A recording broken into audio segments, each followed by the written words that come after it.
Ja?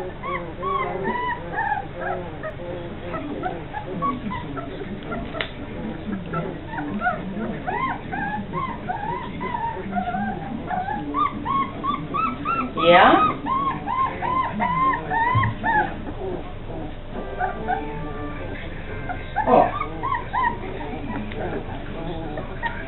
Ja, ja.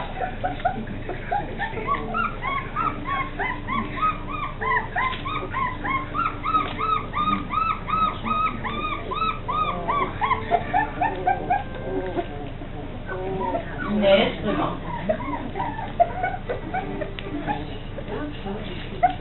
Is goed. Nee, is prima. Bedankt voor jou hoor. Jo, hoi hoi. Wat hè? Wat goed en dan met die problemen met de telefoon. Hè? Nee, ik moet daar kaarten omdat ik het samenboeking hebben en alles. Ik kan me een beetje de vragen oplopen, maar dit is zeker opgelost. En nu heb ik ook gezegd, ik zal het van volgende week om deze tijd nog niks gehoord hebben. Ik moet het echt met Luc contact nemen en dan gaan we even verder wachten. Maar wij hadden ook zoiets, dat is gewoon niet een probleem. Het mag niet bestaan. Verder.